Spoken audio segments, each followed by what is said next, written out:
तो विक्रम सर, हम लोग आज ये जो नीट का कौन सा पेपर हुआ था? सर ये ऑल इंडिया नीट 11 है जो कल ऑल इंडिया नीट 11 हुआ था। कब हुआ था? 27 फरवरी को हुआ था सर। 27 फरवरी को जी। तो आज हम लोग जिन क्वेश्चंस को ज्यादा बच्चों ने गलत किया है या जिन बच्चों ने सिली मिस्टेक की है किन किन क्वेश्चन में, उसको हम लोग एक्सप्लेन करने जा रहे हैं। जी सर। और इसका उद्देश्य ये है विक्रम सर कि बच्चे देखें कि कैसे उनकी सिली मिस्टेक कैसी होती है और वो सिली मिस्टेक को कैसे दूर करें।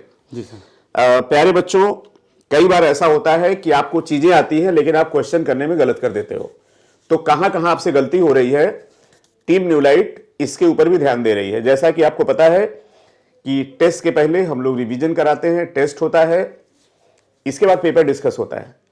अब उस पेपर डिस्कशन में आप कितना पार्टिसिपेट करते हो हमें नहीं पता, लेकिन इस सेशन को जरूर अटेंड करिए। इसमें आपको छन के आपकी गलतियां पता चलेंगी और इस सेशन से आप लोग अपने सिली मिस्टेक को दूर करने में काफी कामयाब साबित होंगे। तो चलिए विक्रम सर देख लेते हैं। ये बताइए कि ये पहला सवाल, कुल कितने सवाल सिली मिस्टेक किया बच्चों ने, ज्यादा सवाल बच्चों ने गलत किए? कुल 10 सवाल। 10 हम लोग देखते हैं। उसमें कितने क्वेश्चन गलत हुए डाइजेशन के? सर डाइजेशन के 4 और ब्रीदिंग के 6। इसका मतलब ब्रीदिंग वाले चैप्टर पे बच्चों को और ज्यादा ध्यान देना पड़ेगा। बिल्कुल हम लोगों को भी देना पड़ेगा।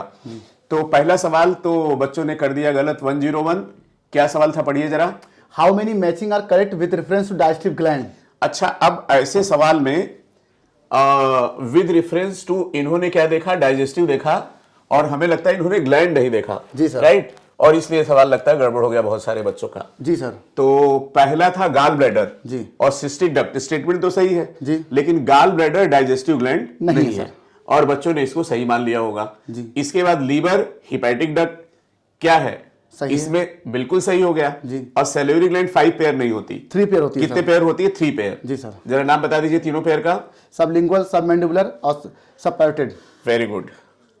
तो ये 5 पेयर गलत हो गया, ये भी गलत हो गया। इसके बाद पैंक्रियास दिया है largest gland of the body. जी सर। तो ये तो बात सही है, पैंक्रियास मिक्स ग्लैंड है, पैंक्रियास को स्वीट ब्रेड भी बोलते हैं। जी सर। और पैंक्रियास सेकंड लार्जेस्ट ग्लैंड है। जी सर। लार्जेस्ट ग्लैंड कौन सी? लीवर। Liver sir. और एक बात और बच्चों को बता दें कि सारी डाइजेस्टिव ग्लैंड एंडोडर्मल होती हैं, ओरिजिन उनकी। बाइल, यहां भी आपने बच्चों को गूगली दे दी, secreted by hepatic cell of gall bladder. तो हिपैटिक सेल तो ठीक है, अगर गाल ब्लैडर तो गाल ब्लैडर में तो स्टोर होता है। जी। तो इसका मतलब ये स्टेटमेंट गलत हो गया ना? जी सर। और ये स्टेटमेंट भी गलत हो गया। जी। और ये स्टेटमेंट भी गलत हो गया। जी सर। और ये स्टेटमेंट भी गलत हुआ। जी। तो आपने फिर आगे पूछा कि कितने स्टेटमेंट सही है, तो जवाब क्या होना चाहिए था? 4th। लेकिन बहुत सारे बच्चों ने 2 लगा दिया था। तो प्यारे बच्चों, आप जहां भी स्टेटमेंट वाला सवाल है उसको जरूर देखिए कि किसके रेफरेंस में दिया है। जी सर। है ना? इसीलिए सवाल गलत हुआ। जी सर। तो उम्मीद है आगे से जरूर स्टेटमेंट में देखिए कि विद रेफरेंस किसके दिया है, फिर इस तरह की सिली मिस्टेक नहीं होगी। चलिए सेकेंड क्वेश्चन की तरफ बढ़ते हैं हम लोग।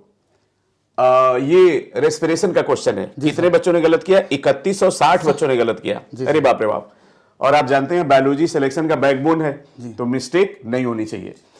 ट्रैकिया इज स्ट्रेट ट्यूब, यहां तक तो सही है। Extending up to the mid thoracic which divide the level of which vertebrae into right and left primary bronchi, ये तो सवाल है जी। अच्छा, तो अब इसमें बच्चों को याद रहता है 5th थोरेसिक। जी सर। ये तो बच्चे रट के आते हैं जी। लेकिन हमें लगता है आपने 12th वर्टिब्री दे दिया। जी सर। तो चाहे 5 थोरेसिक हो और चाहे 12th वर्टिब्री हो, जी, क्योंकि सर्वाइकल 7 होती है। जी। 7 और ये 5 कितने हो गए? 12। तो इसका मतलब ये स्टेटमेंट भी सही हो गया, ये भी सही हुआ। लेकिन आपकी किताब में शायद 5th थोरेसिक वर्टिब्री दिया है। जी सर। तो यही से देख के बच्चों ने गलत कर दिया। जी सर। अच्छा, 5th सर्वाइकल, ये तो कोई मतलब है नहीं। जी। मोर देन 1 ऑप्शन करेक्ट, तो क्या सही कराया? सर चौथा ऑप्शन सही है sir. More than 1 option correct, क्योंकि ये भी सही है, ये भी सही है। अच्छा, आप क्वेश्चन बनाते हैं जोरदार सोच सोच के। जी सर। कि बच्चों को गूगली खिलाते कहां गलती हो रही है। सर मेरा उद्देश्य रहता है कि बच्चों को अधिक से नजरिया और व्यूज दिए जाएं। हाँ। क्योंकि अभी इनके पास ये नजरिया व्यू आ जाएगा तो एग्जाम नीट 2022 में बहुत हेल्पफुल रहेगा। हाँ। और केवल एनसीईआरटी पढ़ने से काम नहीं चलेगा। हाँ। क्वेश्चन ट्विस्ट होके भी आ सकता है। जी सर। और कोई जरूरी नहीं है कि इस बार फिजिक्स का पेपर टफ था तो अगली बार फिजिक्स का ही टफ हो। कहो बायो ही बहुत ज्यादा घुमा दे। हुआ भी है। तो प्यारे बच्चों, हम लोग का प्रयास, ये कैसा लग रहा है एक एक क्वेश्चन एक्सप्लेन करना, जो सबसे ज्यादा गलती हो रही जरूर वीडियो कमेंट सेक्शन में कमेंट करके बताना। चलिए नेक्स्ट क्वेश्चन। नेक्स्ट क्वेश्चन किस चैप्टर का है? सर ये भी रेस्पिरेशन का है। ये भी रेस्पिरेशन का है और ये 2175 बच्चों ने गलत किया। जी सर। अब इस क्वेश्चन को जरा एक्सप्लेन करिए। सर नॉर्मल इंस्पायरेशन, इसके दो तरीके होते हैं, नॉर्मल इंस्पायरेशन और डीप इंस्पायरेशन। नॉर्मल इंस्पायरेशन में कॉन्ट्रैक्शन ऑफ डायफ्राम इन्वॉल्व होता है और contraction of external intercostal involve होता है। यहाँ पे एक्सटर्नल होना चाहिए, एक्सटर्नल होना चाहिए था। ठीक, तो बच्चों ने भूल से इंटरनल देख करके 1 और 3 लगा दिया, जबकि इसका आंसर सिर्फ फर्स्ट है सर। अच्छा, इंटरनल को इन्होंने रिफ्लेक्स में एक्सटर्नल पढ़ लिया सर, है ना? और तो ये इसका क्वेश्चन हो गया बोथ 1 और 3। अच्छा, ये डायफ्राम बहुत इंपॉर्टेंट है, शायद थोरेसिक और एब्डोमिनल कैविटी को अलग करता है। अलग करता सर। और एक क्वेश्चन बड़ा पूछा जाता था, कौन सी आर्टरी और वेन रिलेटेड है डायफ्राम से? तो फ्रीनिक आर्टरी एंड फ्रीनिक वेन से। और एक और सवाल पूछा गया था कि एक बार एक आदमी मोटरसाइकिल से जा रहा है या कार से जा रहा है, अचानक जो स्टीयरिंग है उसके यहाँ लगता है, उसकी डेथ हो जाती है। इसका मतलब डायफ्राम क्या होता है? रप्चर हो जाता है। जी सर। तो डायफ्राम का बहुत रोल होता है रेस्पिरेशन में। जी सर। ठीक है, चलिए अगला सवाल देखते हैं हम लोग। अगला सवाल है how many matching are correct. ठीक है, ये भी सवाल कितने बच्चों ने गलत किया सर? अरे 1752 बच्चों ने ये सवाल गलत किया।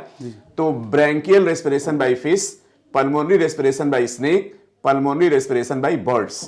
तो हमको लगता है विक्रम सर, पल्मोन्स का मतलब होता है लंग्स। तो पल्मोनरी का मतलब क्या हो गया? लंग्स। अच्छा, अब यहाँ पे कुछ आपने गड़बड़ किया कि यहाँ पे गिल के द्वारा रेस्पिरेशन दिया फिशेज का जी, और जो गिल का रेस्पिरेशन होता है वही ब्रैकियल रेस्पिरेशन होता है। जी सर। आपने क्या पूछा? करेक्ट पूछा है जी। तो करेक्ट में पहला करेक्ट है कि नहीं बताइए? है सर, सही है। दूसरा सही है। तीसरा सही है। तो इसका मतलब हो गया 3। यही तो बात है। जी सर, आंसर तो ये सवाल क्यों बच्चों का गलत हो गया?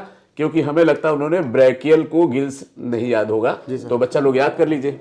सर इस सवाल का गलत होने का एक बहुत रीजन ये भी है कि बुक में डायरेक्टली एग्जांपल जो दिए हुए हैं वो लंग से रेस्पिरेशन रेप्टाइल्स में, बर्ड्स में, पल्मोनरी के नाम से एग्जांपल नहीं है। तो ये बहुत जरूरी है कि लंग्स जहां पल्मोनरी है बच्चों वहां पे लंग्स होगा। और हमें लगता है जो टेरेस्ट्रियल एनिमल होते हैं उनमें लंग्स होता है। लेकिन एक चीज और है विक्रम सर, जी सर, कि कुछ एनिमल पानी में होते हैं उनमें भी लंग्स होता है। जी सर। तो वो होते हैं सेकेंडरी एक्वेटिक एनिमल। तो एक बार अगर लंग्स का फॉर्मेशन लंग्स फिशेज में हुआ था, जी सर, उसके बाद एम्फीबियंस से हुआ, रेप्टाइल, बर्ड्स, मैमल, तो जो एनिमल और जो प्लांट एक बार जमीन में आने के बाद फिर जाते हैं पानी में, उनको बोलते हैं secondary aquatic plant and secondary aquatic animal. जैसे आपका लोटस है, कमल है, वो भी एंजियोस्पर्म है। तो एंजियोस्पर्म जमीन पे तो आ गए थे, लेकिन जब वो पानी में गए तो उनमें जाइलम फ्लोएम होता है। ये जेनेटिक कैरेक्टर होता है। तो बहुत पहले एक सवाल पूछा गया था, secondary aquatic plant and secondary aquatic animal. तो एक बार प्लांट और एनिमल जब इवोल्यूशन दौरान जमीन पे आ जाए फिर पानी में जाएंगे तो secondary aquatic plant and secondary aquatic animal, और उनमें जमीन वाले कैरेक्टर होते हैं। जैसे देखिए व्हेल में लंग्स होता है, लेकिन व्हेल पानी में तो होता है लेकिन लंग्स होता है क्योंकि वो सेकेंडरी एक्वेटिक एनिमल है। तो बच्चों इस तरह के कंसेप्ट भी आपके दिमाग में होने चाहिए। और टीम न्यूलाइट का प्रयास है कि मेरे प्यारे प्यारे बच्चे जो चैनल पे जुड़े उनका एक भी सवाल कोई भी सिली मिस्टेक ना हो। जी सर। अगला सवाल देखिए, ये सवाल 1638 बच्चों ने गलत किया और एसर्शन और रीजन का सवाल दे दिया। जी सर। एसर्शन रीजन इसलिए दिया क्योंकि नीट में भी एक आध सवाल पूछा गया था। इस साल पूछा गया। ठीक है, तो एसर्शन रीजन में बड़ी बात होती है कि दोनों स्टेटमेंट मैच कर रहे हैं कि नहीं। तो आपने ये लिखा the type of dentition is called as diphyodont. तो रीजन में ये आना चाहिए कि दो तरह के दो बार टीथ निकलते हैं, ये रीजन में आना चाहिए। लेकिन रीजन में आपने दिया an adult human has 32 permanent teeth which are of 4 different type। इसको हम लोग विक्रम सर बताते थे हम अक्सर ICPM स्क्वायर, तो इसको कर देते थे ICPM और M। तो ये हो गया इंसीजर, कैनाइन, प्रीमोलर और मोलर। तो ये हेट्रोडांट अगर देता, अगर ये देता the type of human dentition are heterodont है ना, तो डिफरेंट टाइप्स ऑफ टीथ आ जाता। लेकिन ये स्टेटमेंट तो सही है, लेकिन ये रीजन सही नहीं है। रीजन सही नहीं है, स्टेटमेंट सही है सर, लेकिन जो रीजन है वो स्टेटमेंट को एक्सप्लेन नहीं कर रहा है। यही तो कहना चाह रहे हैं ना। तो इसका अब जरा सा ये बता दीजिए कि बच्चे का, अच्छा एडल्ट ह्यूमन का तो क्या होता है 2123 2123, ठीक है ना। और बच्चे को अगर एक एक दांत का नंबर निकालना है तो यहाँ पे इंसीजर लिख दे, यहाँ कैनाइन, यहाँ पे प्रीमोलर, यहाँ पे मोलर, और ये 2 दूनी 4 दूनी 8, ये हो गया 2 दूनी 4, ये हो गया 2 दूनी 4 दूनी 8, ये हो गया 3 3 6 और 12, ये हो गया। अच्छा, अब ये बताइए कि किसको हम लोग बोलते हैं विजडम टीथ? शायद थर्ड मोलर को बोलते हैं क्या? Third molar. अब बच्चे का जरा डेंटल फार्मूला लिख दीजिए सर। बच्चे का फार्मूला होता है 2102 2102। तो ये इस तरह सवाल आ सकता है कि बच्चे का पूछा है कि एडल्ट का पूछा है। ऐसा नहीं कि जल्दी जल्दी में चाइल्ड का पूछा जाए और एडल्ट का लगा दें। जी सर। तो इस तरह की बच्चों सिली मिस्टेक हो सकती है। चलिए अगला सवाल क्या है विक्रम सर? अगला सवाल है विच इज इनकरेक्ट। अच्छा विक्रम सर, ये बच्चों से बहुत बड़ी गलती होती है। ये स्टेटमेंट जो है बड़ा खतरनाक है, याद है कि नहीं? जी सर। तो स्टेटमेंट में पहले ही जहां स्टेटमेंट देखें तहां पहले समझ लो सवाल गलत होने के चांसेस हैं, वहां तुरंत लिखो इनकरेक्ट दिया है। और होता क्या है ना कि सही ऑप्शन चूज करने की टेंडेंसी होती है, तो पहला करेक्ट लिखा लगा के चले गए। तो बच्चों स्टेटमेंट बहुत अच्छे से देखना, क्योंकि इससे आपकी सिली मिस्टेक दूर हो सकती है। क्या सवाल है विक्रम सर, एक्सप्लेन करिए। Trachea is straight tube extending up to the mid abdominal cavity. तो ट्रैकिया तो एब्डोमिनल कैविटी में जाती है क्या? नहीं सर, थोरेसिक कैविटी पर, थोरेसिक कैविटी पे डिवाइड हो जाती है। तो ये एब्डोमिनल कैविटी में नहीं जाती। यहाँ पर थोरेसिक होना चाहिए। यहाँ आपने गूगली लगा दी। चलिए नेक्स्ट। दूसरा लिखा pleural fluid is present between two lungs. तो दो लंग्स के बीच में नहीं होती। नहीं होती सर, इसके बीच में होती है। दो प्लूरल मेम्ब्रेन के बीच में होती है। प्लूरा के बीच तो पहला गलत हो गया और दूसरा गलत हो गया। और इनकरेक्टली पूछ रहे हैं जी। तीसरा क्या है? Thoracic chamber is dorsally found by cervical vertebrae. तो थोरेसिक सर्वाइकल वर्टिब्री तो गर्दन में होती है ना जी। तो ये थोरेसिक चैम्बर उससे कैसे बनेगा? ये तो थोरेसिक वर्टिब्री से बनेगा। thoracic तो ये भी गलत हो गया। ये भी गलत हो गया। चलिए we can not directly enter the pulmonary volume. अच्छा देखिए, डायरेक्टली का मतलब आपका आएगा सेरेब्रल हेमिस्फीयर, आपकी इच्छा के हिसाब से। जी। और रेस्पिरेशन हुआ, डाइजेशन हुआ, ये सब डिपेंड नहीं करता आपकी इच्छा पे। कौन कंट्रोल करता है? Medulla oblongata. इनवॉलंटरी होता है। जी सर। तो इसका मतलब 4 सही हो गया क्या? जी सर। तो बच्चे को यही देख के लगा देना चाहिए था। जी, तो हमारा आंसर आ गया first ABC, that is fourth answer. Incorrect पूछा था। जी सर, इनकरेक्ट पूछा गया था। और ये सवाल गलत किया था 1631 बच्चों ने। चलिए अगला सवाल था which of the following are incorrect match with reference to absorption of digested product. अच्छा, तो ये भी गलत किया बच्चों ने। कितने बच्चों ने? 1361 बच्चों ने गलत किया। जी सर। अब आप देख लीजिए इतने बच्चे गलत करें तो टेस्ट सीरीज में कितने बच्चे अपीयर हो रहे हैं, सोच लीजिए। जी सर। तो अब ग्लूकोज के बारे में दिया है। जी। तो आप जानते हैं हमारे बॉडी को एनर्जी मिलती है ग्लूकोज से। जी सर। और बिल्डिंग मटेरियल है प्रोटीन। जी। प्रोटीन की यूनिट है अमीनो एसिड। जी। तो जो चीज बहुत इंपॉर्टेंट होती है बॉडी में, उसको हर तरह से एब्जॉर्ब किया जाता है। जी सर। हमें कोई अच्छा बहुत लगेगा तो उसको किस तरह से लेंगे? जी। प्यार से बुलाएंगे, डांटेंगे, नहीं मानेगा किडनैप कर लेंगे। जी सर। तो यही कहानी यहाँ दी है। तो ग्लूकोज का एब्जॉर्प्शन हर तरीके से होता है। तो अब दिया है यहाँ पे ग्लूकोज बाई एक्टिव ट्रांसपोर्ट, मतलब एनर्जी देके ले लेगा। जी सर। और ये जहां अगर ज्यादा है तो कम से ज्यादा की तरफ भी आ जाएगा। जी सर। ठीक है, क्योंकि पैसा हमारे जेब में है, अगर बाहर पड़ा तो उसको फेंकेंगे थोड़ी। जी। और अगर नॉर्मल डिफ्यूजन से आना चाहे तो वैसे आ जाए। अब कैरियर मॉलिक्यूल से फैसिलिटेटेड डिफ्यूजन। जी सर। तो आपने क्या पूछा था? इनकरेक्ट पूछा था। इनकरेक्ट पूछा था। तो पहला भी करेक्ट हो गया, दूसरा भी हो गया, तीसरा भी हो गया। तो चौथा ऑप्शन लग गया होगा नन ऑफ द अबव। जी सर। चलिए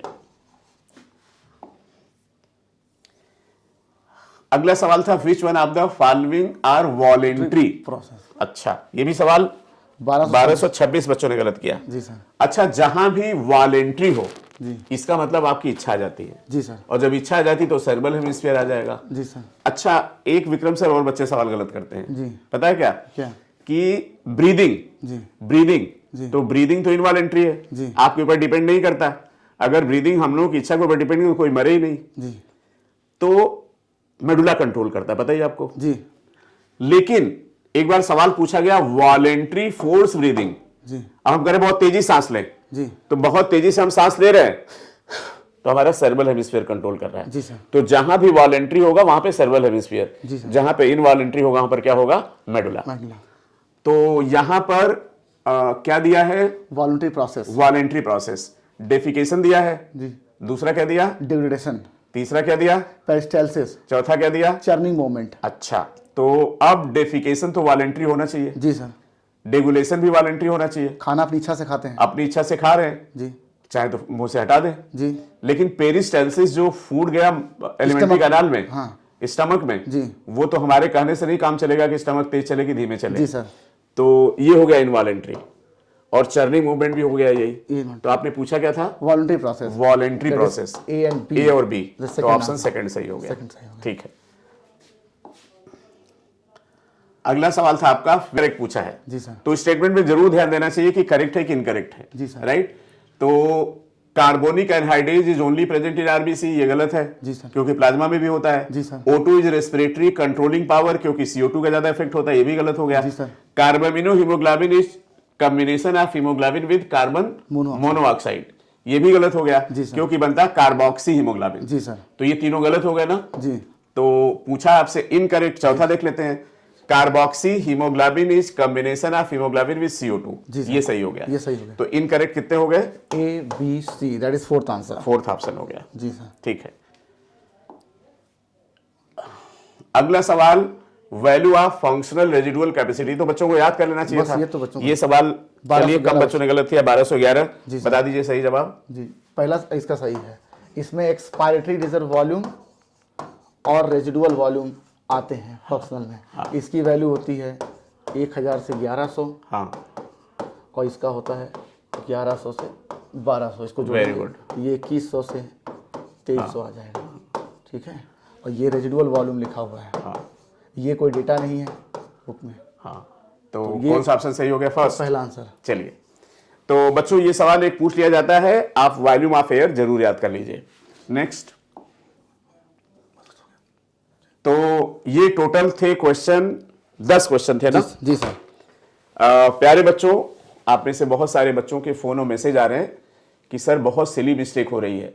तो ये सिली मिस्टेक क्यों हो रही है ये हमने आपको बताने की कोशिश की। जहां भी बेटा इनकरेक्ट हो, जहां भी करेक्ट हो, और खास तौर से वो सवाल जरूर गलत होते हैं बच्चों जहां पे 4 ऑप्शन दिया है फिर नीचे 4 दे दिया, 1 and 2, 2 and 3, 3 and 4। तो थोड़ा सा ध्यान दीजिए बेटा। हम लोग का प्रयास है कि आप ज्यादा से ज्यादा, बच्चों के नंबर बहुत ज्यादा है, बायो में 360 में 360 स्कोर करो। तो बेटा इसीलिए प्रयास किया जा रहा है। हम लोगों ने टेस्ट सीरीज शुरू की थी, हम चाहते तो आपका टेस्ट कराते, पेपर डिस्कस करते, काम हो जाता, या पेपर भी नहीं डिस्कस करते। आप बच्चों देख रहे हो कि हम लोग पेपर भी करा रहे हैं, पेपर भी डिस्कस कर रहे हैं, फिर कौन कौन से सवाल ज्यादा बच्चों गलत हो रहे हैं वो भी करा रहे हैं, उसके पहले रैपिड फायर भी करा रहे हैं। ठीक है ना। सारी चीजें आपको यूट्यूब पे मिल रही हैं। तो अगर आपके अंदर तमन्ना है, अगर आपके अंदर जोश है, अगर आपके अंदर दृढ़ इच्छा शक्ति है कि आपको नीट में जाना ही है, तो इस चैनल को जरूर सब्सक्राइब करिए। निश्चित रूप से आप कहेंगे कि सर बहुत अच्छा हुआ हमने आपका यूट्यूब चैनल ज्वाइन किया, कोर्स ज्वाइन किया, जैसा बहुत सारे बच्चे अभी बोल भी रहे हैं। तो प्यारे बच्चों, ये प्रयास कैसा रहा, कैसा लग रहा है जरूर बताइए। ये सेशन फिजिक्स केमिस्ट्री में भी होगा। आप लोगों की स्कोर बूस्टर टेस्ट सीरीज की डिमांड है, वो बच्चों जल्द शुरू कर रहे हैं और उसमें भी ये सारे काम करेंगे। थैंक यू सो मच बच्चों फॉर वॉचिंग द वीडियो। ये प्रयास कैसा लग रहा है जरूर बताइएगा। तो विक्रम सर फाइनली, जय हिंद जय भारत। और विक्रम सर बहुत बहुत धन्यवाद, आप पेपर बहुत अच्छा फ्रेम कर रहे हैं। और आगे पेपर की आपकी क्या स्ट्रेटेजी है बच्चों को बता दीजिए और कंफ्यूज कराएंगे बच्चों को। तो आने वाले टेस्ट में जो नीट 12 है उसकी डेट 6/3/22 से 13/3/22 हो गई है, और उसमें बॉडी फ्लूइड सर्कुलेशन और एक्सक्रीशन प्रोडक्ट आ रहा है और ह्यूमन रिप्रोडक्शन आ रहा है। पेपर बहुत ही अच्छा बना है। आप पेपर देंगे तो आपको लगेगा कि पूरा चैप्टर हमारा पेपर से ही तैयार हो गया। हाँ, ठीक है। तो बच्चों ये है ना कि जैसे घर में बच्चे पढ़ते हैं, क्या पढ़े, 2 बार पढ़ लिया, 4 बार पढ़ लिया, जब ये पेपर दे रहे हैं सिली मिस्टेक कर रहे हैं तो इनको पता चल रहा है किस तरह से पढ़ना है। तो thank you so much Vikram sir, आप इतना लगे हुए हैं। ऑल द बेस्ट बच्चों, आप लगे रहिए। मुझे कोई इस बात में कोई दो राय नहीं कि आपको नीट की मंजिल ना मिले। Thank you so much.